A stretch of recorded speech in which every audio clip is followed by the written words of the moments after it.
Quick recap ये था कि कल हम लोग ने डिस्कस किए थे टाइप्स ऑफ बिज़नेस, कि बिज़नेस कितनी तरह से किए जा सकते हैं।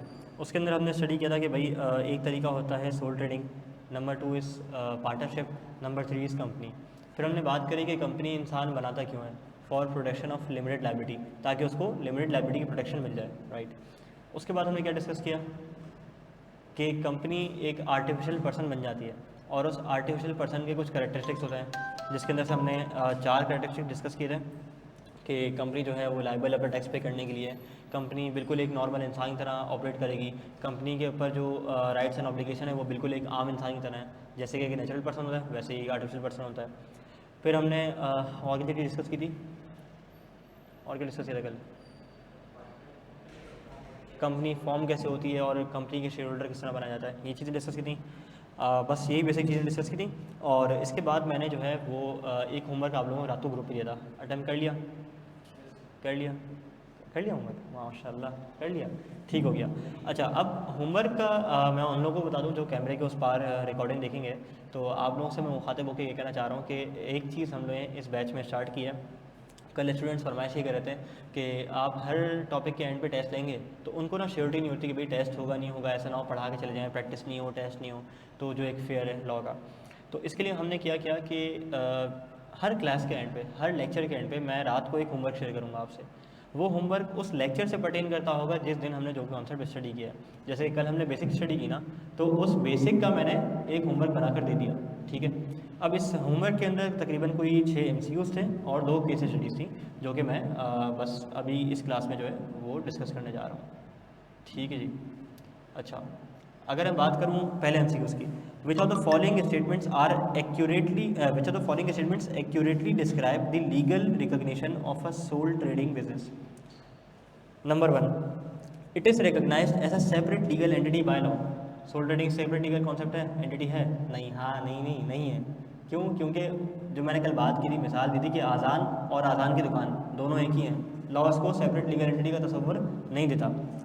It is not recognize as a separate entity by the law recognizes only the individual. हाँ, ये बात कोई लग रही है, बाकी तो पढ़ लेते हैं। It is recognise as partnership, नहीं। It is recognise as a person by the law with legal rights and obligation, नहीं। क्योंकि पर्सन किसके लिए है? पर्सन का लफ्ज़ सिर्फ कंपनी के लिए है, ठीक है। पर्सन का लफ्ज़ ना सोल ट्रेडर और उस पर अप्लाई नहीं होता, पार्टनरशिप बिजनेस पे। Number 2, what is the maximum number of partners? कितने थे? 20, सही है। 20 से ज़्यादा होंगे तो फिर क्या करना पड़ेगा?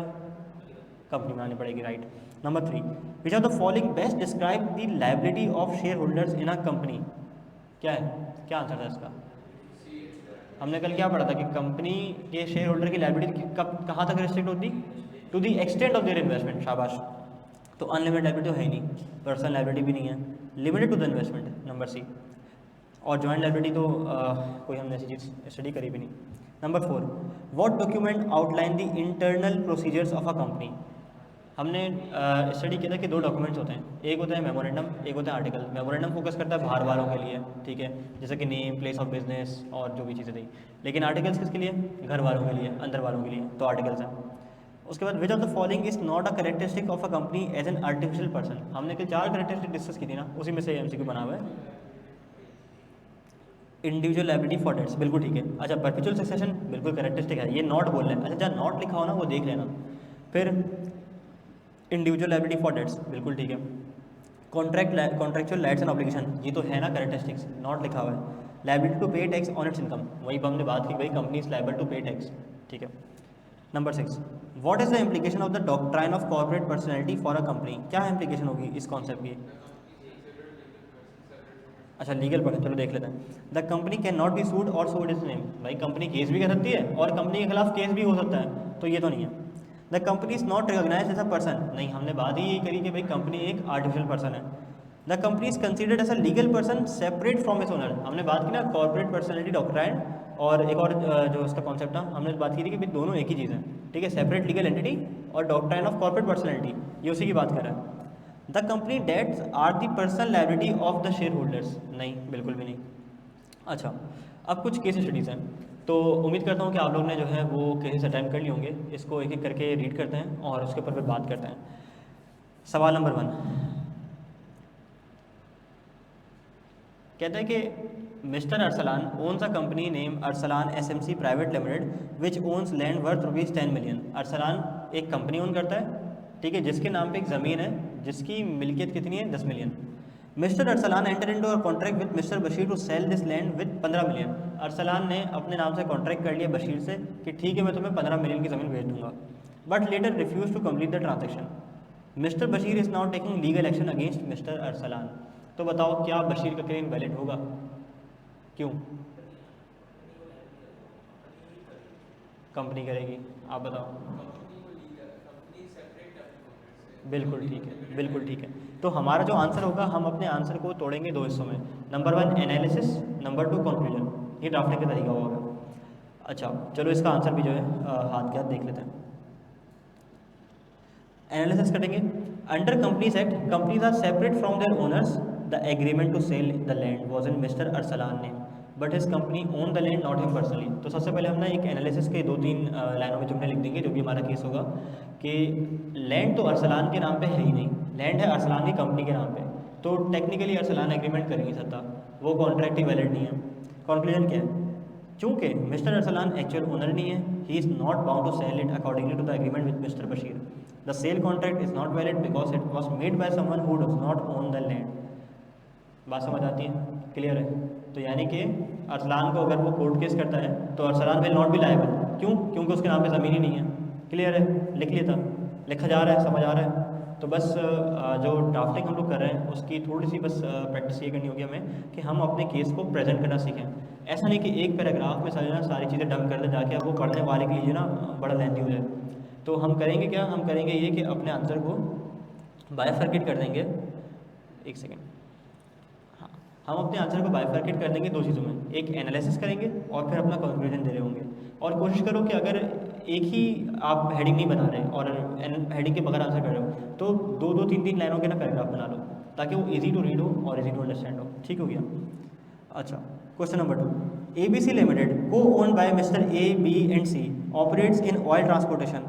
An accident on the Karachi Super Highway caused by the oil leakage from their tanker led to serious consequences. ABC एक ओनर थे एक कंपनी के जो कि ऑयल ट्रांसपोर्टेशन करती थी, यानी कि तेल जो है ना वो एक जगह से दूसरी जगह लेके जाते थे। रात गए, टैंकर से ऑयल लीक हो गया, ठीक है, और कराची सुपर हाईवे पे हो गए कुछ एक्सीडेंट। जब ये बात पहुंची गवर्नमेंट तक तो गवर्नमेंट ने इनके ऊपर पेनल्टी ऐड कर दी 1.5 मिलियन की। लेकिन जिन लोगों को नुकसान पहुंचा था ना उनके घर वालों ने कर दिया केस कंपनी के ऊपर, कंपनी के मालिकान के ऊपर। Additionally the victim family see compensation from the owners of the company. अब बताओ कि इस केस में क्या होगा? आप बताओ प्रताप।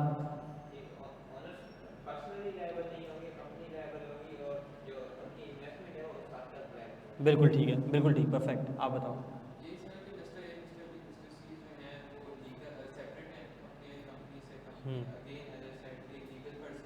ठीक है। दूसरी चीज़ ये है कि अगर मिसाल के तौर पर 3 मिलियन की इन्होंने इन्वेस्ट किया, हाँ। मतलब 3 मिलियन 5 मिलियन इन्वेस्ट किया और पेनल्टी 1.5 मिलियन। सही है। तो फिर वो 5 मिलियन पे 5 मिलियन 0.5 मिलियन अगर इन्वेस्टमेंट की है तो 0.5 मिलियन तक वो पे करेगा। बिल्कुल ठीक है, बिल्कुल ठीक है। वो उससे ज़्यादा लायबल नहीं है कंपनी एक्ट में 2017 के अंदर। बिल्कुल ठीक है, सोल्यूशन भी देख लेते हैं इसका। हमने इन दोनों भाइयों ने ये डिस्कस किया, अगर कैमरे के उस पार वालों को आवाज़ नहीं गई हो, इन्होंने यही कहा कि कंपनी जो है वो अपने ओनर से सेपरेट है, तो अगर पेनल्टी पड़ी है तो कंपनी को पड़ी है, मेंबर्स जो है इसका इस पेनल्टी से कोई ताल्लुक नहीं है, क्योंकि अगर उनको मैक्सिमम नुकसान पहुंचा तो वो पहुंचेगा to the extent of their investment. पढ़ लेते हैं। Under companies act 2017 the liability for the penalty and the compensation claim primarily falls on ABC limited recognizing it as a separate legal entity from its owner. ठीक है। Mr. A, B, C are not personally liable for the company debt or penalties incurred in the normal course of business। अच्छा, ये normal course of business का मतलब क्या है? बिल्कुल, अगर ये पता चल जाता कि भाई मिस्टर A, B और C की वजह से जानकर एक्सीडेंट हुआ है, इनकी अपनी नेग्लिजेंस इन्वॉल्व है, तो फिर ये लायबल होते। जैसे हमने उस केस में पढ़ा था ना कि ब्रीच ऑफ फिड्यूशरी ड्यूटी हो गई या कोई चीज़ ब्रीच कर दी, वायलेट कर दिया, अनलॉफुल तरीके से कोई काम कर दिया, तो उस केस में डायरेक्टर लायबल होगा। लेकिन अगर इन्होंने डिलीजेंस के साथ, ईमानदारी के साथ सारा काम किया, सारी चीज़ें करी हैं और फिर भी एक्सीडेंट हो गया, तो फिर ये लायबल नहीं है। Thus, they would not be personally liable for the claims unless proven that they acted beyond their legal capacities, वही जो breach of fiduciary duty वाली बात थी, or were directly responsible for the negligence leading to the accident. Clear है यहाँ तक? ये हो गया हमारा होमवर्क का सॉल्यूशन. ठीक हो गया, ठीक हो गया. तो आवाज़ आ रही है मेरी? क्लियर है, कोई मसला नहीं है? ठीक हो गया, चलो ऐसा कर लेते हैं. कल हमने डिस्कस किया सोल ट्रेडिंग, पार्टनरशिप, कंपनी. इसके बाद हम पहुँचे रूल्स एंड रेगुलेशन के ऊपर. फिर हमने बात की कंपनी एक आर्टिफिशियल पर्सन होती है जो कि लॉ की नज़र में एक लीगल एंटिटी है और it is not a single natural person. फिर हमने बात करी कंपनी के एज एन आर्टिफिशियल पर्सन कुछ कैरेक्टरिस्टिक्स होते हैं. उस 4 कैरेक्टरिस्टिक्स को दोहराते हैं जल्दी से, उसके बाद फिर मूव करते हैं अपने आज की क्लास पे. ठीक है, हमने बात की कि company as an artificial person, जब कंपनी एक आर्टिफिशियल पर्सन बन जाती है तो हाँ किसका फ़ोन? दिनेश का. अच्छा, जब कंपनी एक आर्टिफिशियल पर्सन बन जाएगी तो उससे कुछ कैरेक्टरिस्टिक्स होते हैं. सबसे पहली बात हमने करी कि मैनेजमेंट बाय डायरेक्टर्स, कि कंपनी को कौन चलाता है? डायरेक्टर्स चलाते हैं, लेकिन मेंबर चाहें तो डायरेक्टर्स बन सकते हैं. वो 4 दोस्तों वाली मिसाल थी, उनमें से 2 ने फैसला किया हम कंपनी रन करेंगे, हम कंपनी मैनेज करेंगे, तो वो कौन बन गए? डायरेक्टर बन गए. Liability to pay tax, company जो भी कमाएगी, जैसे एक इंसान साल के आखिर में इनकम टैक्स रिटर्न भरता है वैसे ही कंपनी अपना टैक्स भरेगी. फिर हमने बात की लीगल ऑब्लिगेशंस की. अगर कोई भी लीगल ब्रीच होता है, वायलेशन ऑफ लॉ होती है, तो उसके लिए कौन जिम्मेदार? उसके लिए कंपनी जिम्मेदार है. लेकिन कुछ केसेस ऐसे होंगे जहाँ पे मेंबर्स या डायरेक्टर्स पर्सनली लायबल होंगे. That is what? Breach of fiduciary duty, improper dividend payments, fraudulent and wrongful trading, unlawful loan. इस केस में डायरेक्टर भी जो है वो खुद लायबल हो सकता है. फिर हमने बात करी परपेचुअल सक्सेशन की, जिसके अंदर हमने ये देखा कि कंपनी चलती रहेगी. ठीक है, कोई भी आएगा कोई भी जाएगा, कंपनी हमेशा चलती रहेगी. कंपनी की एग्जिस्टेंस पे कोई फर्क नहीं आएगा. No effect on the existence of the company from the change in ownership. ठीक है, जैसे मैंने यहाँ पे मिसाल दी थी कि ए बी सी और डी 4 लोग हैं. ए को पड़ गई पैसों की ज़रूरत, ए ने अपने शेयर बेच दिए और जे को ट्रांसफ़र कर दिए. ए का नाम शेयर होल्डर रजिस्टर से हट जाएगा, जे का नाम आ जाएगा. यानी कि ओनरशिप चेंज होने से कंपनी की ज़ात पे कोई असर नहीं पड़ेगा. यहाँ से हम शुरू करते हैं अपनी आज की क्लास को. ठीक है जी, यहाँ से हम शुरू करने जा रहे हैं अपनी आज की क्लास को. Company as an artificial person के हमारे पास कोई 4 के करीब कैरेक्टरिस्टिक डिस्कस करना रह गए थे, उसको डिस्कस कर लेते हैं. ये हमने परपेचुअल सक्सेशन वाला पॉइंट नंबर 4 डिस्कस कर लिया. अब आते हैं पॉइंट नंबर 5 पे, कॉन्ट्रैक्चुअल राइट्स एंड ऑब्लिगेशन. जैसे कि एक इंसान किसी से कॉन्ट्रैक्ट कर सकता है, वैसे ही एक कंपनी भी किसी से कॉन्ट्रैक्ट कर सकती है. जैसे मिसाल के तौर पे मैं प्रताप से कॉन्ट्रैक्ट करता हूँ कि भाई ठीक है, मैं तुम्हें अपनी बाइक बेचूंगा 35,000 रुपये की, और इस डेट पे मुझसे आगे पेमेंट ले लेना और मैं तुम्हें बाइक पेमेंट दे देना और मैं तुम्हें बाइक हैंड ओवर कर दूंगा. तो जैसे मैंने एक इंसान की तरह रह के दूसरे इंसान से कॉन्ट्रैक्ट किया, वैसे कंपनी भी तो एक इंसान है. कंपनी के भी कॉन्ट्रैक्चुअल राइट्स एंड ऑब्लिगेशन एक इंसान की तरह है. कंपनी भी कॉन्ट्रैक्ट कर सकती है. किससे?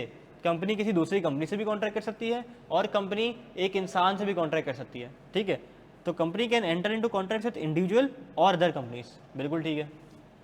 डेट्स एंड लायबिलिटीज, कंपनी खुद लायबल है अपने डेट की पेमेंट करने के लिए. जैसे हमने उस केस में बात की ना कि पेनल्टी पड़ गई, तो अब किसी ने आके मेंबर को पकड़ लिया कि भाई ठीक है तुम ओनर हो, तुम ज़रा पैसा निकालो, तो मेंबर तो पैसे देने के लिए लायबल है ही नहीं. इसी तरह से यहाँ भी अगर कंपनी ने कोई उधार लिया हुआ है और कंपनी डिफ़ॉल्ट कर जाती है, तो उसके मेंबर्स को या उसके शेयर होल्डर को आके नहीं पकड़ा जा सकता. कंपनी खुद लायबल है अपनी डेट की पेमेंट करने के लिए. ठीक हो गया. फिर आ जाओ ओनरशिप ऑफ एसेट प्रॉपर्टी. जैसे मैंने बात की कि कंपनी अपने बिहाफ पे किसी से भी कॉन्ट्रैक्ट कर सकती है, कंपनी अपने नाम से किसी इंसान के साथ या किसी दूसरी कंपनी के साथ कॉन्ट्रैक्ट कर सकती है. वैसे ही कंपनी अपने नाम पे एसेट्स भी ओन कर सकती है. कंपनी के नाम पे बाइक भी होती है भाई, कंपनी के नाम पे गाड़ी भी होती है, कंपनी के नाम पे फ्लैट्स भी होते हैं. ठीक है, वो कंपनी के अपने नाम पे हो सकते हैं. जैसे मिसाल दूँ तुम्हें एक, मैं अभी कुछ टाइम पहले ना दिसंबर में स्टॉक काउंट पे गया, लाहौर गया. तो लाहौर में मैं जिस गेस्ट हाउस में ठहरा ना, हंस क्या रहा भाई, तो जिस गेस्ट हाउस में मैं ठहरा था ना वो था यूनिलीवर का गेस्ट हाउस. तो वो यूनिलीवर के अपने नाम पे था रादर दैन किसी और के नाम पे. ठीक है, तो ऐसा भी हो सकता है कि जो कंपनी है वो अपने नाम पे गेस्ट हाउसेस ले ले, अपने नाम पे घर ले ले, अपने नाम पे गाड़ी ले ले. तो जो भी एसेट्स ओन करना चाहे वो कंपनी अपने नाम पे ही कर सकती है. इवन जो प्रॉपर्टी ऑफिस के अंदर होती है वो किसी इंसान के नाम पे थोड़ी होती है, वो किसके नाम पे होती है? कंपनी के नाम पे होती है. ठीक है, शेयर होल्डर ओन करते हैं कंपनी को और कंपनी एसेट ओन करती है एसेट को. अब कोई शेयर होल्डर आके ये नहीं बोल सकता कि भाई ठीक है ये तो एसेट मेरा है. क्यों? कंपनी मेरी इसलिए. भाई कंपनी तुम्हारी है, ठीक है, तुम ओनर हो कंपनी के, लेकिन एसेट्स का ओनर कौन है? कंपनी है. ठीक है जी, point number 6 done. Point number 7, right to receive from debtor. जैसे कि मैंने प्रताप को उधार दे दिया, अब मेरा क्या है, राइट टू रिसीव, उसकी क्या है, ऑब्लिगेशन टू पे। जिस तरह एक इंसान की ऑब्लिगेशन और एक दूसरे नेचुरल पर्सन की राइट्स हैं, वैसे ही कंपनी के भी राइट्स होते हैं, कंपनी की भी ऑब्लिगेशन होती है। तो right to receive from debtor यानी कि कंपनी ने अगर किसी इंसान को या किसी दूसरी कंपनी को उधार दिया है तो company has a right to receive. Members have not the right to receive, the company has the right to receive. तो सोल्यूशन डिस्कस किया था। इसके बाद एक क्विक रिकैप था, जो हमने कल चीज़ें पढ़ी थी, हमने उसको देखा था कि हमने कल कौन कौन सी चीज़ें स्टडी की थी, और उसके बाद हमने जो कल 4 कैरेक्टरिस्टिक्स पढ़े थे company as an artificial person के, उसके ऊपर हमने थोड़ी सी बात की कि कंपनी अगर एक आर्टिफिशियल पर्सन के तौर पर ऑपरेट कर रही है तो उसके क्या कैरेक्टरिस्टिक्स होते हैं। आइए हम बात को मज़ीद आगे बढ़ाते हैं और हम ये देखते हैं कि इसके बाकी कैरेक्टरिस्टिक्स क्या हैं। 5th, contractual rights and obligation, कि कंपनी अपने नाम पे किसी के भी साथ कॉन्ट्रैक्ट में एंटर हो सकती है। जैसे मिसाल के तौर पे मैं अगर प्रताप के साथ कॉन्ट्रैक्ट करना चाहूँ तो मैं इसके साथ कॉन्ट्रैक्ट कर सकता हूँ बड़ी आसानी से। कोई खरीदो फरोख्त का कॉन्ट्रैक्ट है या किसी और चीज़ से कॉन्ट्रैक्ट है तो वह मैं कर सकता हूँ। वैसे ही कंपनी भी कॉन्ट्रैक्ट कर सकती है किसी इंसान के साथ through to an individual, with an individual या फिर with other companies. Number 2, debts and liabilities, company liable है अपने डेट्स के लिए। जैसे कि एक इंसान किसी से उधार लेता है तो वो लायबल होता है ना, वैसे ही कंपनी भी अपने डेट्स के लिए खुद लायबल है। कंपनी के शेयर होल्डर्स उसके डेट्स पे करने के लिए लायबल नहीं है, बल्कि कंपनी बता दे खुद लायबल है। ओनरशिप ऑफ एसेट प्रॉपर्टी, इसके अंदर हमने ये बात की कि जैसे एक इंसान, जैसे एक नेचुरल पर्सन अपने नाम पे एसेट्स ओन कर सकता है, वैसे ही कंपनी भी अपने नाम पे एसेट्स और प्रॉपर्टी ओन कर सकती है। भले वो टेंजेबल एसेट्स हों, भले वो इंटेंजेबल एसेट्स हों, कंपनी अपने नाम पे ओन कर सकती है। शेयर होल्डर कंपनी को ओन करते हैं। शेयर होल्डर ये क्लेम नहीं कर सकते कि मैं इस एसेट का मालिक हूँ। Share holders are the owner of the company but not the assets, because the company owns the asset, right. आगे बढ़ते हैं। Right to receive from debtors, जैसे एक इंसान किसी को उधार देता है तो राइट टू रिसीव इस्टेब्लिश हो जाता है। वो क्या एंट्री बनाता है, रिसीबल डेबिट हो जाती है, सेल्स क्रेडिट हो जाती है, जो भी रिसीबल डेबिट हो गया, कैश क्रेडिट हो गया, किसी को उधार दिया या चीज़ बेची, तो वैसे ही कंपनी भी ऑपरेट करती है। कंपनी भी वैसे ही किसी को उधार दे सकती है, लोन दे सकती है, और राइट टू रिसीव उसका इस्टेब्लिश हो जाता है। अच्छा, ये राइट टू रिसीव किसका है, कंपनी का या शेयर होल्डर का? कंपनी का है, शेयर होल्डर का नहीं है, शाबाश। अब हम बात करते हैं कुछ डेफिनेशन की। 2 डेफिनेशन हमारे पास इस वक्त मौजूद है यहाँ पे। Number 1 is body corporate, number 2 is foreign company. Body corporate क्या होती है? बॉडी कॉर्पोरेट के बारे में बताता है कि बॉडी कॉर्पोरेट एक ऐसी कंपनी को कहते हैं जिसके अंदर शामिल है number 1 a company incorporated under companies act 2017 और कंपनी लॉ। ये कल हमने बखूबी बात सीखी थी कि कंपनीज एक्ट 2017 और कंपनी लॉ में क्या फ़र्क है। कंपनी लॉ क्या है? रिपील्ड 1984, रिपील्ड 2016 और फिर कंपनीज एक्ट 2017, ठीक है, और 1913 वाला भी था। तो वो सब कुछ क्या जाएगा कंपनी लॉ में। लेकिन कंपनीज एक्ट क्या है? जो कंपनीज एक्ट 2017 है। तो बॉडी कॉर्पोरेट में कोई भी ऐसी कंपनी शामिल है जो कि बनी हो पुराने वाले कानून के तहत या फिर इस कंपनीज एक्ट के तहत। Number 2 a company incorporated outside Pakistan, यानी कि वो कंपनी जो कि इनकॉर्पोरेट हुई हो आउटसाइड पाकिस्तान। नंबर 3 और body corporate declared as body corporate in the relevant statute, यानी कि वो जिस भी कंट्री में वो कंपनी इनकॉर्पोरेट हुई है, अगर वहाँ वाली गवर्नमेंट ने, वहाँ वाली हुकूमत ने उसको बॉडी कॉर्पोरेट का दर्जा दे दिया तो ठीक है भाई, वो भी हमारे लिए काबिल कबूल है, वो भी हमारे लिए बॉडी कॉर्पोरेट है। तो बॉडी कॉर्पोरेट में क्या 3 चीज़ें आती हैं? A company established in Pakistan under any law, चाहे वो पुराने वाले हों चाहे वो कंपनी सेक्ट हो। Number 2 company incorporated outside Pakistan. Number 3 a body corporate declared as a body corporate under relevant statute but it does not include 2 things। Body corporate में 2 चीज़ें शामिल नहीं है, ये 2 चीज़ें याद रखना बड़ा अहम है। नंबर 1 आ कॉर्पोरेटिव सोसाइटी। कॉर्पोरेटिव सोसाइटी क्या होती है? जैसे कि हाउसिंग सोसाइटी हो गई, इमदाद आम की सोसाइटीज़ वगैरह हो गई, इस तरह की सोसाइटीज़ को हम क्या कहते हैं? Cooperative societies. Number 2 any other entity that does not meet the definition of the company, यानी कि कोई भी और ऐसी कंपनी जिसको डेफिनेशन ऑफ द कंपनी में फॉल ना करती हो। इसकी जब पूरी डेफिनेशन पढ़ोगे ना तो वहाँ लिखा हुआ है, बहुत लंबी डेफिनेशन थी, तो इसको माइंड मैप में सम करने के लिए मैंने ये लिख दिया कि any other entity that does not meet the definition of a company. पूरी डेफिनेशन के अंदर ये लिखा हुआ है कि डेफिनेशन में वो भी इंक्लूड नहीं है जिसको गवर्नमेंट ने या गवर्नमेंट के किसी इदारे ने मना कर दिया कि भाई ये बॉडी कॉर्पोरेट नहीं है, तो उसको भी हम बॉडी कॉर्पोरेट नहीं कहेंगे। अच्छा, इस डेफिनेशन का पर्पस क्या है? जो चीज़ पढ़ेंगे ना उसके इंशाल्लाह पर्पस सीखेंगे कि ये हमारे किस काम आने वाली है। तो बॉडी कॉर्पोरेट की डेफिनेशन एग्जाम में अगर थ्योरी का सवाल पूछ ले रट्टे वाला, तो वो 2 से 3 मार्क्स के लिए, 4 मार्क्स के लिए एग्जामिन कर सकता है। अच्छा, जब हम बात करेंगे ना डेफिनेशन की, तो डेफिनेशन के अंदर एक्सेप्शंस भी हमेशा डेफिनेशन का पार्ट होती हैं। जैसे अगर मैं बात करूँ ना बॉडी कॉर्पोरेट की डेफिनेशन लिखो, तो ये इंक्लूजन वाली चीज़ें भी आएंगी और डज नॉट इंक्लूड वाली चीज़ भी आ जाएगी। तो बॉडी कॉर्पोरेट का बस यही काम है कि भाई आप इसको डेफिनेशन को आप मेमोराइज कर लोगे, और अगर एग्जाम में रिप्रोडक्शन का क्वेश्चन आ जाता है तो आप वहाँ पे जाके इसको रिप्रोड्यूस कर दोगे। हाँ, ऐसा भी होता है, आने वाले प्रैक्टिस क्वेश्चन के अंदर वो आपको कुछ कंपनीज के बारे में इन्फॉर्मेशन देगा और बोलेगा बताओ ये कौन सी टाइप ऑफ कंपनी है, क्या ये बॉडी कॉर्पोरेट है, क्या ये फॉरेन कंपनी है, या ये कौन सिर्फ कंपनी है, या कुछ भी नहीं है। वो हम प्रैक्टिस क्वेश्चन जब पढ़ेंगे ना तो उसमें हम लोग ये सीखेंगे। फिर आ जाती है फॉरेन कंपनी। फॉरेन कंपनी नाम से ही जो है लग रहा है कि भाई एक बाहर मुल्क की किसी कंपनी की बात होने वाली है। Foreign company definition, any company और body corporate incorporated outside Pakistan, यानी कोई भी वो कंपनी या बॉडी कॉर्पोरेट जो पाकिस्तान से बाहर किसी मुल्क में बनी हो, इंडिया में बनी हो, बांग्लादेश में बनी हो, अफगानिस्तान में बनी हो, श्रीलंका में बनी हो, न्यूजीलैंड में बनी हो, अमेरिका में बनी हो, ऑस्ट्रेलिया में बनी हो, किसी भी मुल्क में कोई भी कंपनी बनी हो तो वो क्या है, वो फॉरेन कंपनी है। Number 2, has a place of business और licence office of in Pakistan through physically और थ्रू इलेक्ट्रॉनिक मोड, या तो वो बाहर फॉर्म हुई हो किसी भी मुल्क के अंदर और उसका प्लेस ऑफ बिजनेस या लाइसेंस ऑफिस पाकिस्तान में हो सकता है हो सकता है ना भी हो, उसका ऑफिस या प्लेस ऑफ बिजनेस क्या हो, पाकिस्तान में हो, आइदर फिजिकली या थ्रू इलेक्ट्रॉनिक मोड।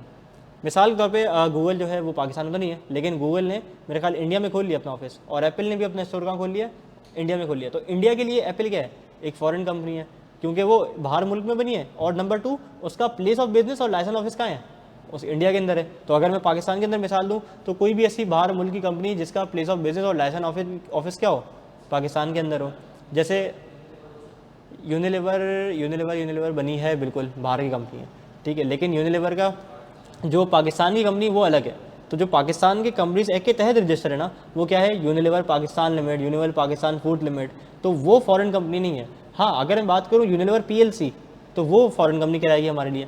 इसी तरह से अगर मैं बात करूँ पाक सुजुकी मोटर कंपनी लिमिटेड की, ठीक है, तो पाक सुजुकी कंपनीज एक्ट के तहत रजिस्टर हुई है, ठीक है, या कंपनी लॉ के तहत रजिस्टर हुई है, तो वो क्या है, पाकिस्तान के लिए फॉरेन कंपनी नहीं है, वो पाकिस्तान के एक्ट के तहत रजिस्टर हुई है। लेकिन अगर मैं बात करूँ सुजुकी मोटर जापान की, SMC जापान की, तो वो क्या है, वो फॉरेन कंपनी है, यानी कि वो बाहर इनकॉर्पोरेट हुई हो या प्लेस ऑफ बिजनेस और लाइसेंस ऑफिस कहाँ हो, पाकिस्तान के अंदर, ठीक है। अच्छा जी, conduct any business activity in Pakistan, या पाकिस्तान में वो कोई और किसी किस्म की छेड़छाड़ करती रही हो, कोई एक्टिविटी करती हो, तो उसको भी हम फॉरेन कंपनी की डेफिनेशन में शामिल कर देंगे। In any other matter as may be specified, जैसे कि वो बता देगा कि भाई इसको भी फॉरेन कंपनी कहना है क्योंकि ये एक्टिविटी पाकिस्तान के अंदर इस तरह से कंडक्ट कर रही है। तो क्लियर हो गया, दोबारा बोले आप क्या बात करें। बिल्कुल बिल्कुल करना पड़ेगा। अगर कोई फॉरेन कंपनी पाकिस्तान में अपनी ब्रांच खोलना चाह रही है, पाकिस्तान में अपनी सब्सिडरी कंपनी खोलना चाह रही है, तो उसको पाकिस्तान के अंदर कंपनीज एक्ट 2017 के हिसाब से रजिस्टर होना पड़ेगा, तो फिर वो एक पाकिस्तानी कंपनी बन जाएगी हमारे लिए, ठीक है। डन हो गया, क्लियर है बॉडी कॉर्पोरेट, क्लियर है फॉरेन कंपनी।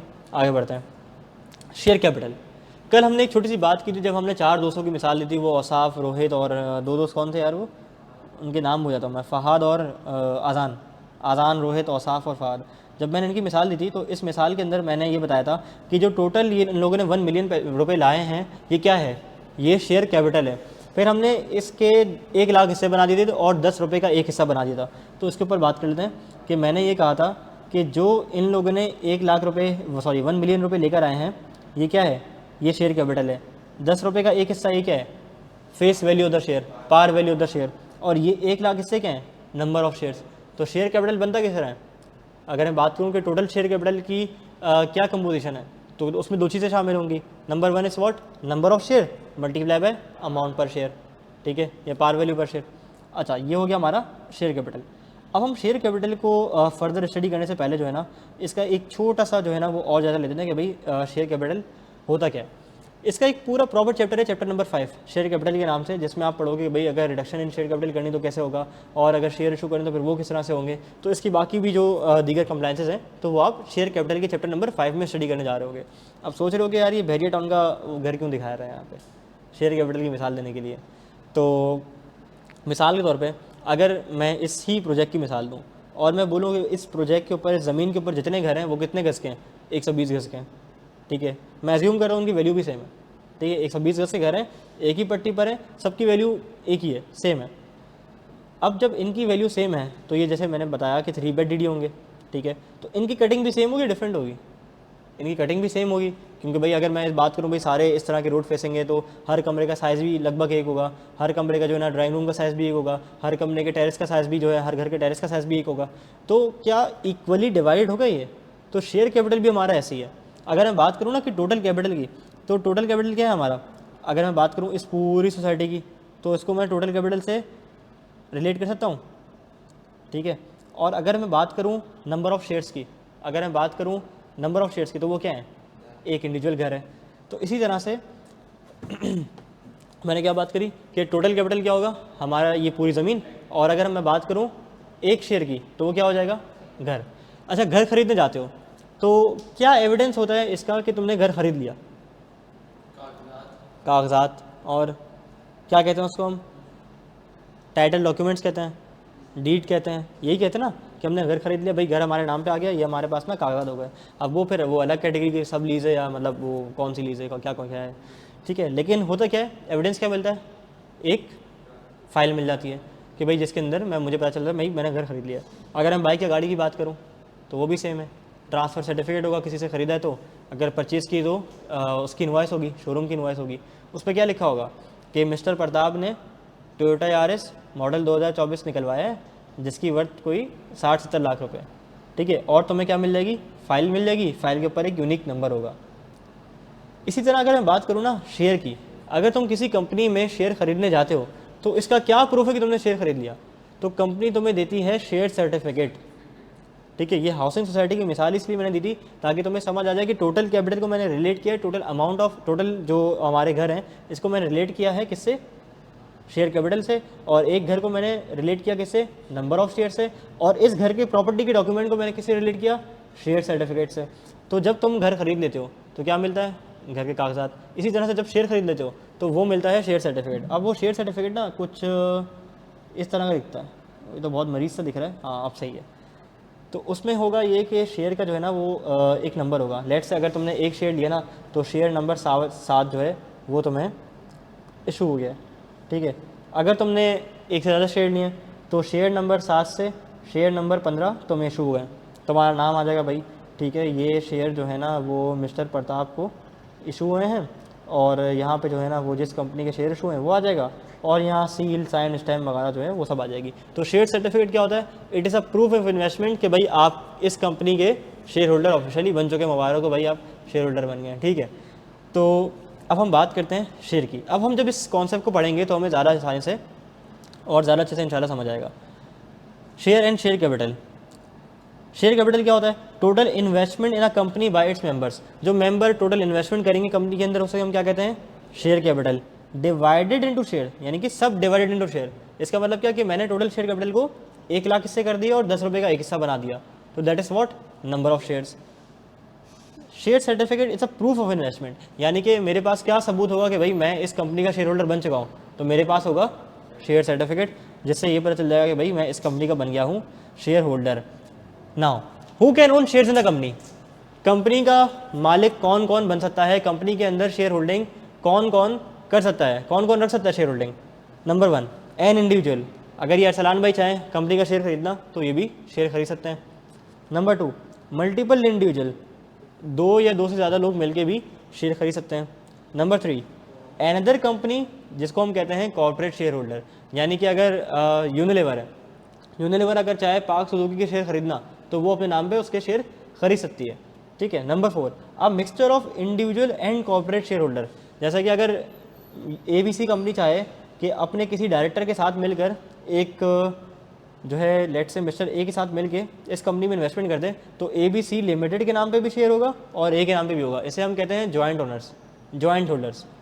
अब मल्टीपल इंडिविजुअल या जॉइंट होल्डर के केस में एक छोटी सी चीज़ आती है कि अब कंपनी की जो मीटिंग्स होंगी उसका लेटर किसके नाम पे आएगा, कंपनी की जो ऑफिशियल कॉरेस्पॉन्डेंस होंगी वो किसको पता चलेगा। तो ऐसे केस में ना इस सिचुएशन में एक सीनियर मेंबर का नाम लिखवा दिया जाता है कि ठीक है ये सीनियर मेंबर है हम दोनों में से, और जो भी नोटिफिकेशन होंगे, जो भी नोटिस होंगी, जो भी कॉरेस्पॉन्डेंस होंगी वो आपने इन भाई से करनी है, ये मीटिंग अटेंड करेंगे और जो भी सारे मामला होंगे वो ये देख रहे होंगे। तो ये होता है जॉइंट होल्डर का कॉन्सेप्ट। अच्छा, joint holder shall be treated as a single unit. वो धमाल फिल्म देखिए, वो आदि मानव होते हैं, बोलते हैं भाई हम दोनों तो एक यूनिट है, और जब पैसे बांटने की बारी आती है बोलते हैं मैं तो भाई अलग अलग हूँ, मैं तो उसके साथ हूँ नहीं। तो जो आदि मानव है ना वो कौन है, जॉइंट शेयर होल्डर्स, ये आदि मानव है, दोनों एक ही यूनिट है, ठीक है। तो अब होता क्या है, अब मैंने बात की उसकी क्या कहते हैं नंबर ऑफ, नहीं आदि मानव की नहीं, मैंने आपसे इससे पहले बात की थी नंबर ऑफ मैक्सिमम पार्टनर्स की, कि अगर एक पार्टनरशिप बिजनेस है तो उसमें नंबर ऑफ मैक्सिमम पार्टनर्स कितने होंगे? 20 होंगे, ऐसा ही है ना। फिर 20 के बाद क्या बनानी पड़ेगी? कंपनी बनानी पड़ेगी। तो इसके अंदर फिर आगे जब जाके मैं फर्दर डिस्कस करूँगा ना प्राइवेट कंपनी का कॉन्सेप्ट, तो प्राइवेट कंपनी के कॉन्सेप्ट में हम ये स्टडी करेंगे कि एक प्राइवेट कंपनी की जो मैक्सिमम लिमिट होती है ना वो 50 से ऊपर नहीं होती, यानी कि 50 बंदे से ज़्यादा अगर हो गए तो फिर उनको पब्लिक कंपनी बनना पड़ेगा। 50 बंदे से ज़्यादा मिलकर प्राइवेट कंपनी नहीं चला सकते। तो जॉइंट शेयर होल्डर के कॉन्सेप्ट से बात निकली थी, तो मैं ये बता रहा था कि जॉइंट शेयर होल्डर क्या करेंगे, हम इनको आदि मानव को एक ही मानेंगे।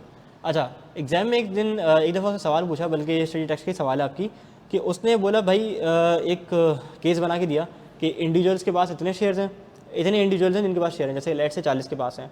कॉर्पोरेट शेयर होल्डर जो है वो है हमारे पास 5, तो कितने हो गए? 45।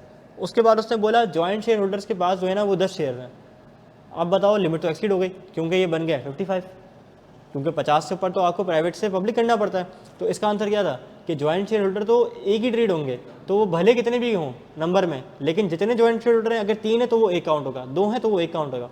तो बात समझ आई जॉइंट शेयर होल्डर की? क्या बताइए कि जॉइंट शेयर होल्डर को हम एक मानेंगे जी। इनहेरेंटली मतलब सही है। हाँ, ठीक है, डिसीज़ के चक्कर में। हाँ, जॉइंट में किस तरह ट्रांसफ़र होगा, तो जॉइंट में वो लिखवा देंगे भाई मेरे बाद अगर लेट से दो जॉइंट शेयर होल्डर हैं, तो वो बोलेगा भाई अगर हम में से कोई बंदा मर जाता है तो ऑटोमेटिकली दूसरे के नाम पे आ जाएगा जो बचा हुआ है।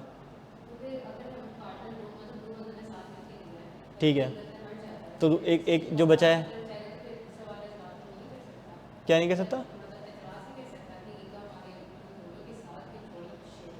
ठीक है, तो दो जॉइंट शेयर होल्डिंग थी, अब एक मर गया तो दूसरा जो सीनियर मेंबर था उसके नाम पे आ गया। अगर सीनियर मेंबर वफात पा गया तो जूनियर मेंबर के नाम पे शेयर आ गया, तो वो फिर दूसरे बंदे के नाम पे आ जाएगा।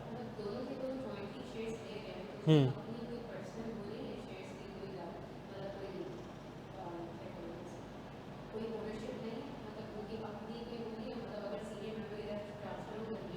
हाँ, अब फिर वो बंदा बन जाएगा सिर्फ एक सिंगल शेयर होल्डर। अब वो ज्वाइंट नहीं रहेंगे, अब वो बन जाएगा सिर्फ एक ही शेयर होल्डर। उसके बाद वो देखेगा कि भाई क्या मुझे ज्वाइंट किसी के साथ दोबारा रखना है या फिर वो ट्रांसफ़र करके आगे बढ़ जाएगा। क्लियर है? और कोई सवाल? आप सिर्फ मुस्कुरा रहे हो, खैरियत है? बोलो बोलो, कुछ पूछना है? बस ये सवाल था कि अगर एक बंदा है, फॉर इंस्टेंस आपका शेयर है ठीक है, और आप अल्लाह वफात आ गए, सही है, वफात तो पा गया। आपका तो कोई बेटा नहीं है, हाँ, नहीं है तो बेटा। आपने तो इस केस में ना बेनिफिशियरी का कॉन्सेप्ट होता है। बेनिफिशियरी का, जैसे आप किसी बैंक में अकाउंट खुलवाने जाते हो ना, तो मैं भी, अब शादी तो हुई नहीं है, बैंक में अकाउंट खुलवाने गया तो उसने बोला भाई बेनिफिशियरी का नाम बताओ, तो वो मैंने कि एक अकाउंट में भाई का लिखवा दिया, एक अकाउंट में अम्मा का लिखवा दिया, तो ठीक है, तो फिर वो उस बेनिफिशियरी के नाम पे जो है ना वो सब चीज़ें ट्रांसफ़र हो जाती हैं।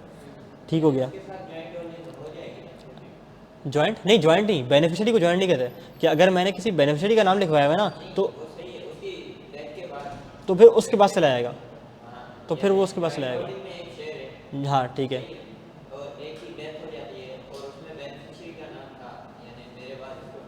हाँ, तो फिर ठीक है, वो ए के बाद ए का बेटा आ जाएगा और बी हो जाएगा।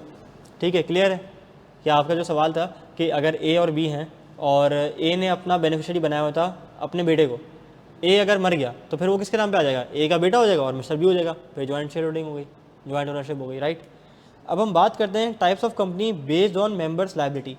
2 तरह की नहीं बल्कि 3 तरह की कंपनीज होती हैं। Number 1 is company limited by shares, number 2 company limited by guarantee, and number 3 is unlimited company. एक एक करके डिट डाउन करता हूँ, देखते हैं कि इनमें क्या फ़र्क है। What is company limited bye share, what is company limited by guarantee.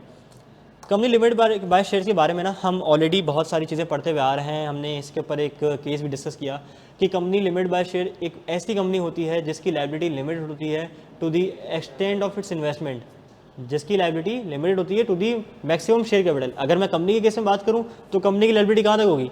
To the amount of share capital. अगर मैं बात करूँ उसके मेंबर्स की तो कहाँ तक होगी liability? To the extent of investment. बात समझ आ रही है? अच्छा, इसमें एक कॉन्सेप्ट हुआ करता था पार्टली पेड शेयर्स का, उसके ऊपर जो है वो थोड़ी सी बात करते हैं कि भाई पार्टली पेड शेयर्स होते क्या थे और किस तरह से जो है वो ऑपरेट किया करते थे। होता ये था, कंपनी सेगमेंट में तो नहीं, कंपनीज एक्ट से पहले जो ऑर्डिनेंस था ना, उसके अंदर पार्टली पेड शेयर का कॉन्सेप्ट था। यानी कि होता ये था कि एक कंपनी के शेयर लेट से फेस वैल्यू है 10 रुपये की, ठीक है। मिस्टर ए आया, मिस्टर ए ने बोला यार मेरे पास 10 रुपये तो नहीं है, लेकिन मुझे बनना है शेयर होल्डर। कंपनी ने बोला ठीक है, कोई मसले वाली बात नहीं है, तुम शेयर होल्डर बन जाओ, कितने पैसे दोगे? उसने बोला मेरे पास 7 रुपये हैं, 3 रुपये मैं फिर कभी दे दूँगा, ठीक है। लेट से मैं 1 साल में दे दूँगा या मैं कुछ महीनों में दे दूँगा। तो 3 रुपये क्या हो गया? 3 रुपये हो गया इसका अनपेड अमाउंट, ठीक है। तो ये था पार्टी पेड शेयर का कॉन्सेप्ट, जो कि कंपनीज एक 2017 के बाद से जो कंपनीज बनी हैं उसके अंदर नहीं है। उससे पहले जो कंपनी रजिस्टर हुई है उसके अंदर पार्टी पेड शेयर का कॉन्सेप्ट एग्जिस्ट करता था। और अब मैं नहीं समझता कि कोई भी ऐसी कंपनी होगी जिसका किसी शेयर होल्डर का कोई अमाउंट रहता होगा तो निकलवा लिया होगा, वसूल कर लिया होगा, क्योंकि डायरेक्टर्स किसी भी पॉइंट ऑफ टाइम पे डिमांड कर सकते थे कि भाई ठीक है आप जो है वो पैसे दे दो, अपने पैसे पूरे करो। तो ये था पार्टी पेड शेयर का कॉन्सेप्ट, जो कि अब एग्जिस्ट नहीं करता, सिर्फ बताने की हद तक था। तो बात करते हैं हम types of company based on members liability. तो 2 तरह की कंपनीज होती हैं। Number 1 is what? Company limited by shares. Number 2 company limited by guarantee. और तीसरी अनलिमिटेड कंपनी। सबसे पहले बात करते हैं कंपनी लिमिटेड बाय शेयर्स की।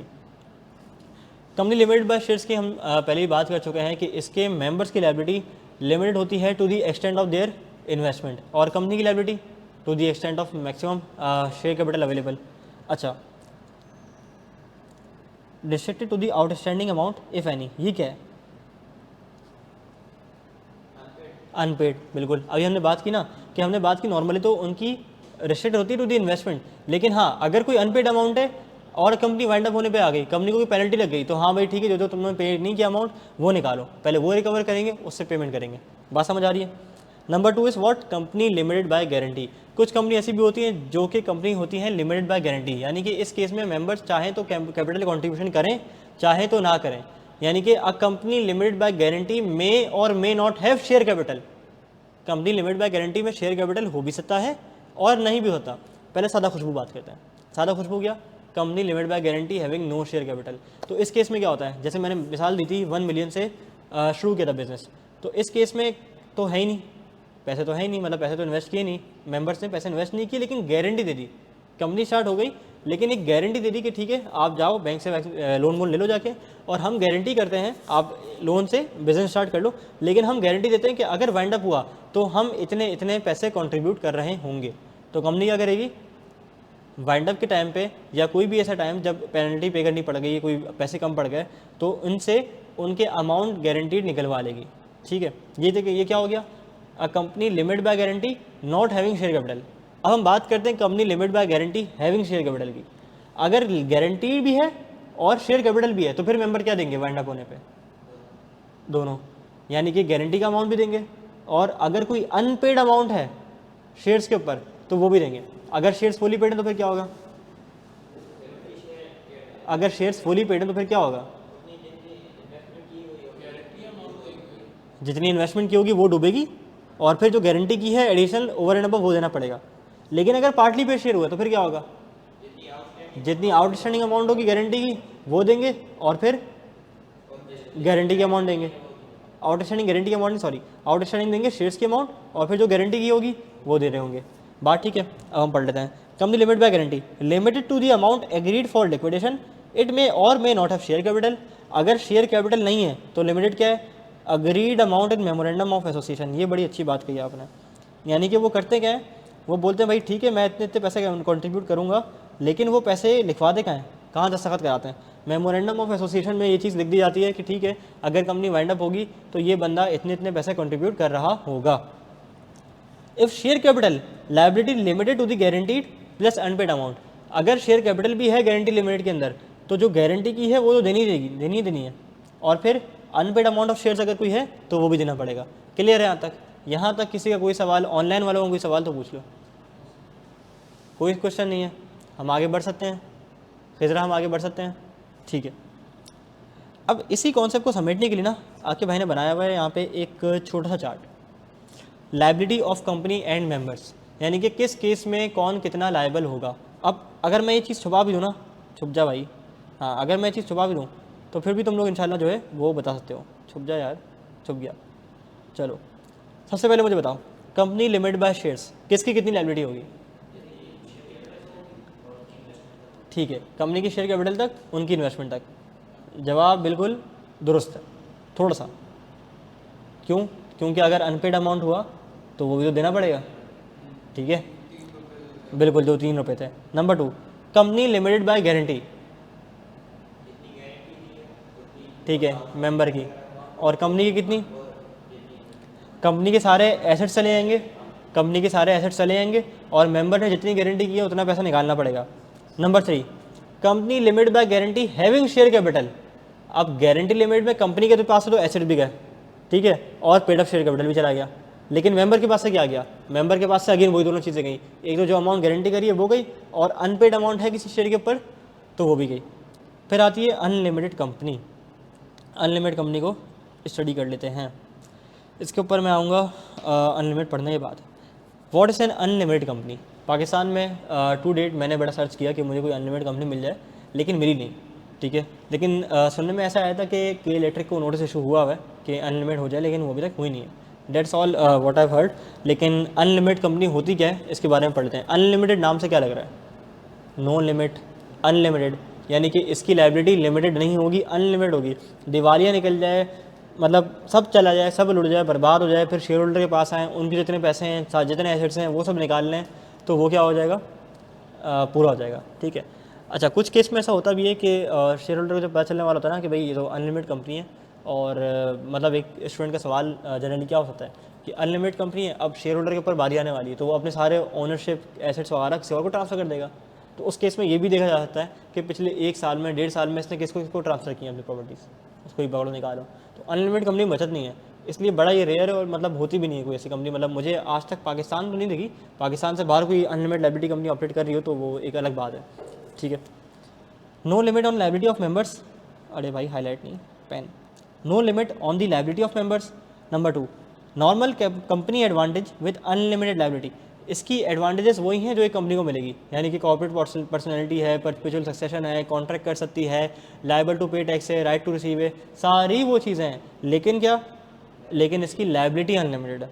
Rare use in partnership business style. अच्छा, यहाँ मैंने कि वही बात लिख दी है जो मैंने डिस्कस की थी अभी के इलेक्ट्रिक वाली, कि some companies are forced by law to operate as an limited liability company, ठीक है। अच्छा जी, फिर हम बात करते हैं नेक्स्ट चीज़ के ऊपर, that is consequences of a separate personality. ये बहुत ही आसान टॉपिक है और ये हमने पहले स्टडी कर लिया, तो इसको पढ़ने में ना कोई दिक्कत नहीं है, बिल्कुल एक रिवीजन है। हमने हिस्सों में बात की थी ना कि भाई कंपनी कितना लायबल है पे करने के लिए, मेंबर्स कितना लायबल है पे करने के लिए, उसी चीज़ को समेटा हुआ है बस इधर। इसको क्विकली रीड आउट कर लेते हैं। Consequences of a separate personality. Limited liability of owners, ये हमने बात बखूबी पढ़ ली कि लायबिलिटी ऑफ ओनर्स क्या होती है, लिमिटेड होती है to the extent of their investment और एनी गारंटीड अमाउंट और any unpaid amount on the shares if any. Separation of ownership of from control, हमने ये चीज़ भी स्टडी करी कि ओनरशिप ऑफ एसेट्स किसके पास है?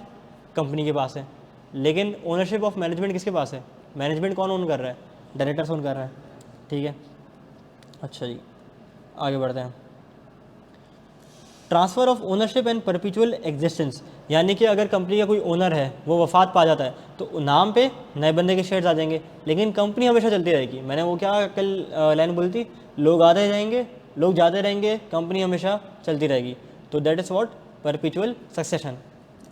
लायबिलिटी ऑफ अ कंपनी और liability of directors and members, इसके ऊपर बात करते हैं। कंपनी क्या है? जो हमारी पूरी कंपनी कल फॉर्म की थी हमने। डायरेक्टर्स कौन है? उसको मैनेज करने वाले। मेंबर्स कौन है? इसके मालिकान। तो इनकी लायबिलिटी क्या क्या होती है? Liability of a company, liability limit है शेयर होल्डर्स की, कंपनी फुली लायबल है अपने डेट्स और लायबिलिटीज़ के लिए, ठीक है। Share holder not personally liable beyond their investment, वही बात जो हमने डिस्कस कर ली, इसी का एक क्विक रिकैप है। डायरेक्टर की लायबिलिटी क्या होगी? कल हमने बात की थी कि कुछ केसेस ऐसे हो सकते हैं जहाँ पे डायरेक्टर पर्सनली लायबल हों when they acted beyond their duties, breach of fiduciary duty, unlawful loan, fraudulent और लॉन्गफुल ट्रेडिंग, इम्प्रॉपर डिविडेंड पेमेंट्स। हमने बात की भाई अगर ये सारी चीज़ें ना हम एक चैप्टर में स्टडी करेंगे आगे कि भाई किस केस में डायरेक्टर पर्सनली लायबल होगा। तो ये बात करें जनरली कौन लायबल होता है अपनी एक्ट के लिए? कंपनीज खुद जिम्मेदार होती है, लेकिन कुछ केसेस में डायरेक्टर्स भी जिम्मेदार हो सकते हैं। डायरेक्टर्स कौन होते हैं? एजेंट होते हैं। बिजनेस लॉ पढ़ लिया, प्रिंसिपल एजेंट पढ़ा था कि प्रिंसिपल होता है, एक एजेंट होता है। तो directors are who? Directors are the agent of the company. तो अगर प्रिंसिपल की बात करूँ कौन है? कंपनी। एजेंट कौन है? डायरेक्टर, बिल्कुल ठीक है। ऑडिट के अंदर पढ़ोगे स्टीवरशिप का कॉन्सेप्ट, स्टीवरशिप पढ़ लिया? नहीं, IAS 200 पढ़ोगे ना तो बेसिक्स पढ़ोगे।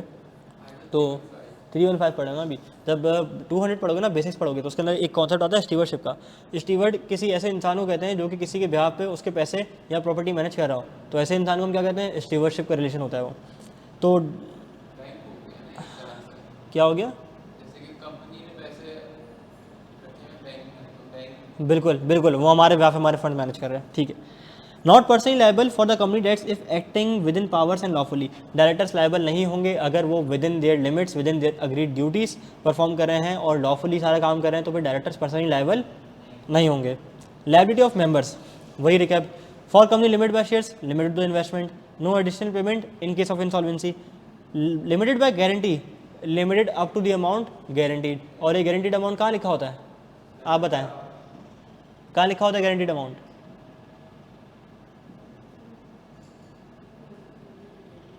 अभी थोड़ी देर पहले डिस्कस किया था कि अगर एक company limited by guarantee form हो रही है तो वो गारंटी, जी बिल्कुल ठीक है, मेमोरेंडम ऑफ एसोसिएशन में लिखवाया जाएगा, ठीक है। क्लास को हम कोशिश करेंगे पार्टिसिपेटिव बनाएं ताकि हर बंदा अपना असर डाले, जागते भी रहें और याद भी रहे। अक्सर औकात ऐसा होता है कि जब इंसान किसी दूसरे की हेल्प करता है या किसी दूसरे से सवाल पूछता है, चीज़ें करता है, तो उसके खुद से कॉन्सेप्ट क्लियर हो रहे होते हैं। और मैं ये बात जो है वो इसी क्लास के तवज्जुह से कैमरे के उस पार वालों को भी बोलूँगा कि दूसरों की हेल्प करना सीखो। जब आप किसी दूसरे की हेल्प करते हो तो आपके खुद के कॉन्सेप्ट बहुत अच्छे हो जाते हैं।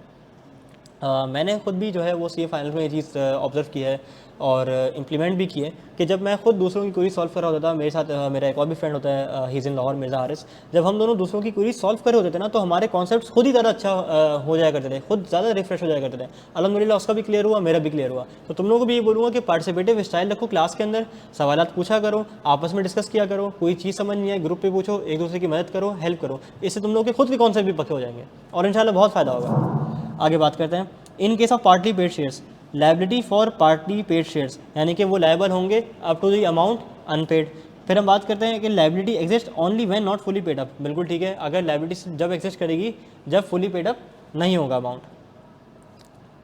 हाउ क्रेडिटर्स आर वार्न्ड, ये मैंने कल ही बात की थी, अगर किसी को याद हो, कि क्रेडिटर्स को कैसे खबरदार किया जाएगा कि इस कंपनी को जो तुम उधार देने जा रहे हो इसकी लिमिटेड लायबिलिटी है, अगर तुमने इसको इतना उधार दे दिया कि जितना ये पे ही ना कर सके, याद आई कल वाली बात, तो फिर क्या होगा, कुछ भी नहीं होता। Limited to the amount of share capital, ले जाओ जो लेके जाना है। तो इस केस में कंपनी को चाहिए कि वो क्या करे, अपने नाम के आके लिमिटेड लगाए, जिसके अंदर मैंने मिसाल दी थी, यूनिलीवर की मिसाल दी, पाक सुजुकी की मिसाल दी, Lotte chemical Pakistan limited, Samba bank limited, Arif Habib investment limited, Habib bank limited, bank Islami private limited. तो ये सारे क्या हैं, ये लिमिटेड क्यों लगाते हैं कि इनकी लायबिलिटी लिमिटेड है to the amount of share capital. तो how creditors are want, limited in the name signifies limited liability. अगर किसी के नाम में लिमिटेड आ रहा है तो इसका मतलब उसके क्रेडिटर्स को, उसके उधार देने वालों को ये बात पता होनी चाहिए कि इसकी लायबिलिटी क्या है, लिमिटेड है, अनलिमिटेड नहीं है कि भाई अगर इसका डिफ़ॉल्ट कर गया तो फिर उसके मेंबर से पैसा रिकवर हो जाएगा, नहीं होगा रिकवर यहाँ पे। प्राइवेट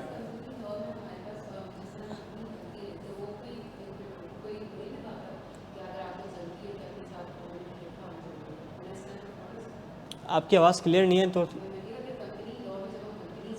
हाँ,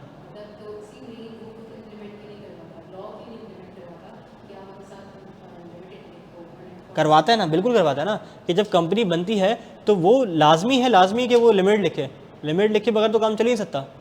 सिर्फ एक्सेप्शन NPO के अंदर है, नॉन प्रॉफिट ऑर्गेनाइजेशन जो है ना, सिर्फ उसको एक्सेप्शन है कि वो अपने नाम के आगे लिमिट ना लगाए, कोई मसला नहीं है, उसको प्रिविलेज है। जब हम इसी चैप्टर के आखिरी हिस्से में पढ़ेंगे ना, एसोसिएशन नॉट फॉर प्रॉफिट, तो उसके अंदर हम देखेंगे कि वो NPOs अपने नाम के आखिर में लिमिटेड नहीं लगाती, ये उनको प्रिविलेज दिया है कंपनीज एक्ट के सेक्शन नंबर 42 ने, कि ठीक है आप ना लगाओ अपने नाम के आगे लिमिट, लेकिन अदर देन दैट हर किसी को लगाना है, चाहे प्राइवेट हो, चाहे पब्लिक हो, चाहे लिस्टेड हो, चाहे अनलिस्टेड हो, सबको अपने नाम के आगे लिमिटेड लगाना है। क्लियर है, ठीक हो गया।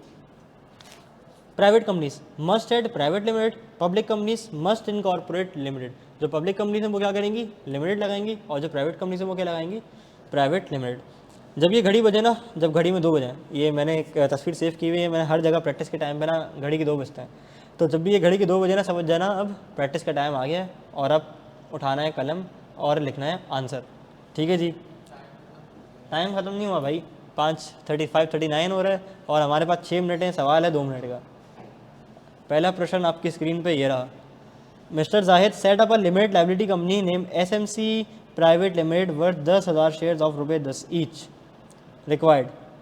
Discuss the legal status of mister Zahid and इस company and whether mister Zahid would be liable to pay any amount in case SMC private limited goes into the liquidation. चलो अब तुम लोग बोलोगे होमवर्क में इतनी भारी केस स्टडी बना के दी थी, उसके आगे ये क्या है, कुछ भी नहीं है। लेकिन कलम उठाओ और लिखना शुरू करो, आप भी लिख लें, जैसा भी हो कोई मसला नहीं है। कोई अगर मुश्किल है, परेशानी है, समझ नहीं आ रही, मैं बैठा हूँ, खुद चेक करूँगा, बता दूंगा, ठीक है। और जितने लोग हैं सबका आंसर खुद चेक कर लूँगा।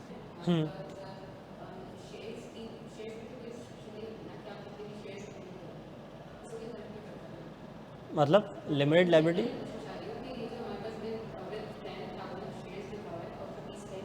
ठीक है। नहीं, इस सवाल के अंदर इस बात की बस इतनी सिग्निफिकेंस है कि इसकी एक कंपनी है एसएमसी प्राइवेट लिमिटेड, यानी सिंगल मेंबर कंपनी।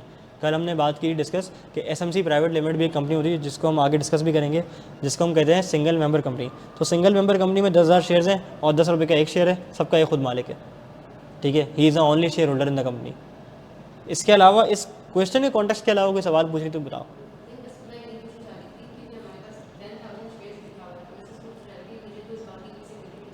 बस बता रहा है कि ठीक है इसकी कंपनी है और उसमें इतने शेयर्स हैं और 10 रुपये का एक शेयर है। ये आई कैप की स्टडी टेक्स्ट का सवाल है। अच्छा, सवालों के बारे में मैं बता दूं कि भाई हमारा सोर्स ऑफ प्रैक्टिस क्या होगा। तो पहली कोशिश मेरी, सबसे अव्वल दर्जे की कोशिश ये होगी कि जो आई कैप की स्टडी टेक्स्ट में सवालात हैं हम वो कवर करें। और वो सवालात आई कैप ने कहाँ से उठाए हैं, कुछ उसकी एग्जाम्पल्स हैं, वो भी हम 100% क्लास के अंदर कवर करेंगे। और फिर आई कैप देता है कुछ प्रैक्टिस क्वेश्चंस, वो सारे प्रैक्टिस क्वेश्चंस मेरे पास यहाँ पे आपके लेक्चर नोटिंग में अवेलेबल होंगे। अच्छा, वो आई कैप ने प्रैक्टिस क्वेश्चन कहाँ से उठाए हैं पता है? 5 पेपर, ठीक है, 5 पेपर ही हैं जो उसने प्रैक्टिस क्वेश्चन बना के डाले हैं। तो इससे होगा क्या, एक तीर से दो शिकार, स्टडी टेक्स्ट की कवरेज, उसकी एग्जाम्पल्स की कवरेज, उसके प्रैक्टिस क्वेश्चन की कवरेज और 5 पेपर की लिमिटेड कवरेज।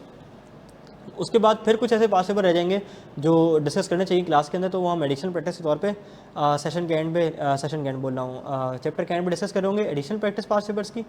और उसके बाद जो बच गए तो फिर वो आप लोग अटेंड करो, कोई चीज़ है तो पूछो, क्योंकि एक हद होती है ना हर चीज़ की। अब अगर 2013-14 तक के 5 पेपर्स हैं, अब सारे कराने बैठूंगा तो फिर तो चैप्टर 1 कभी ख़त्म नहीं होगा। तो कोशिश करेंगे एक रीजनेबल अमाउंट ऑफ प्रैक्टिस हम कर लें अभी, और उसके बाद जो बचेगा वो आप लोग अटेंड करो, और फिर कोई क्वेश्चन हो तो आप पूछ सकते हो, ठीक है। और कोशिश करेंगे कि रिसेंट अटेम्प्ट के जितने भी 5 पेपर्स हैं कम से कम पिछले 3 से 4 अटेम्प्ट के, तो वो क्लास में डिस्कस हो जाए, ठीक हो गया।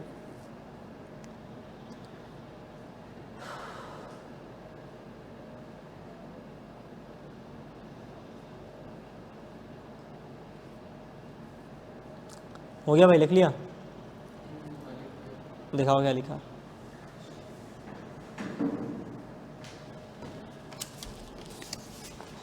मिस्टर जाहिर इज द शेयर होल्डर। ये तुमने सारी चीज़ें ना वो कैपिटल लेटर्स में क्यों लिखी हैं? अच्छा एग्जाम में भी ऐसे लिख के आते हो? हाँ। नहीं भाई, क्यों? नहीं भाई, इस तरह नहीं किया करो यार। नहीं, मैं मजाक कर रहा हूँ, एग्जाम में कैपिटल लेटर्स में लिखा है।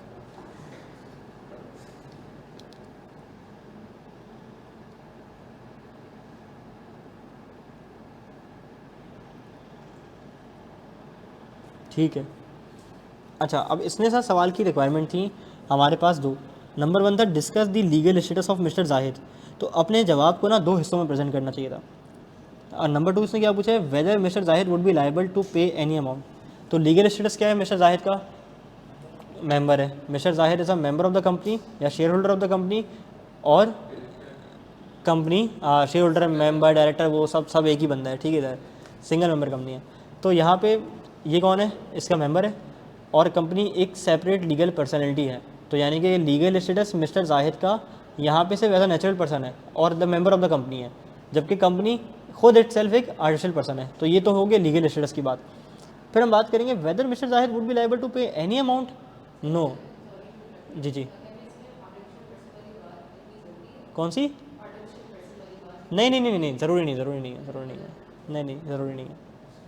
अच्छा, फिर मिस्टर जाहिद लायबल होंगे कोई पे करने के लिए कोई भी amount in case SMC private limited goes into liquidation. तो आप बोलोगे नहीं, मिस्टर जाहिद की लायबिलिटी लिमिटेड होगी किस अमाउंट तक, 10,000 इंटू 10 कितना बनता है भाई, 1 लाख, पक्की बात है।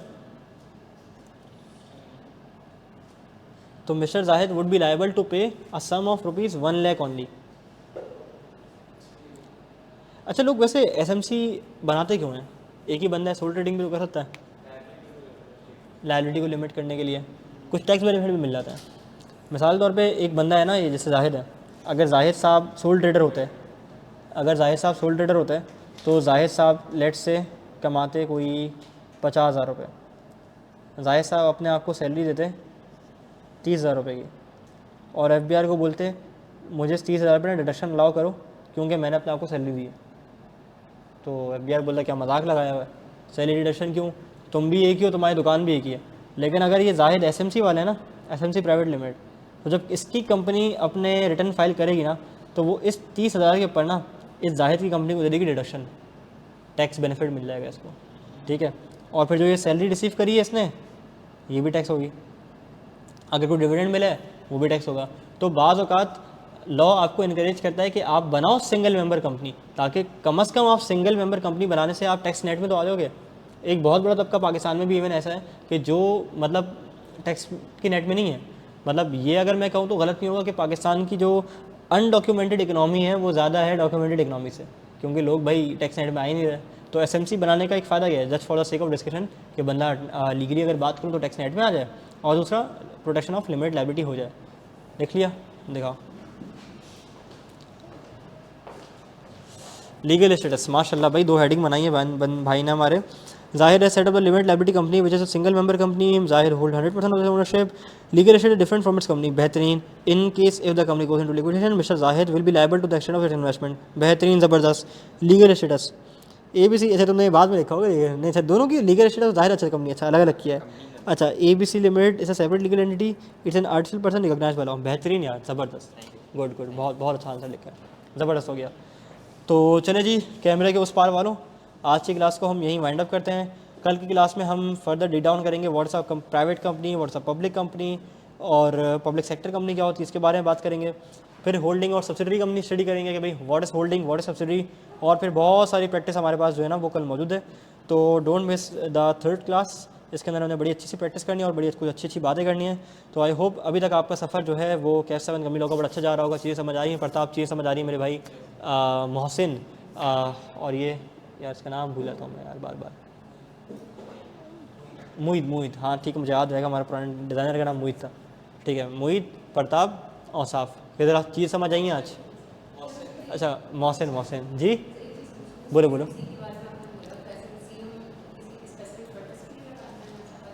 हाँ मैंने बोला स्पेसिफिक पर्पस माइट भी कि वो बंदे की जो इकनॉमी है, जो पैसा है वो डॉक्यूमेंटेड हो जाए, टैक्स नेट में आ जाए, और अगर वो कोई सैलरी ड्रॉ कर रहा है जी।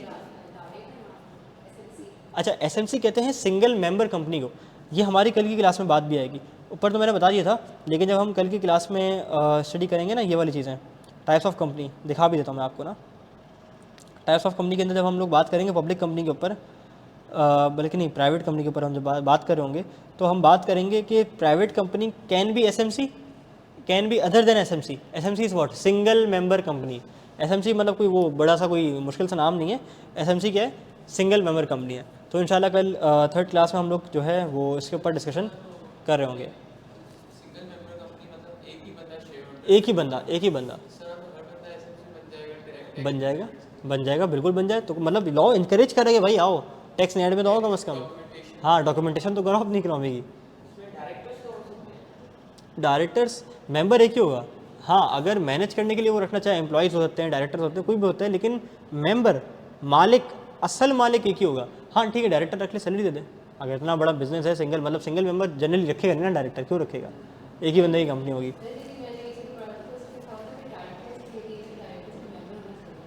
हाँ डायरेक्टर्स के लिए मेंबर्स होना बिल्कुल ज़रूरी है, बिल्कुल ज़रूरी है, ठीक है। डायरेक्टर्स के लिए मेंबर्स होना ज़रूरी है, लेकिन वो सिंगल मेंबर की तो ही बनेंगे, फिर सिंगल मेंबर बनाए क्यों है?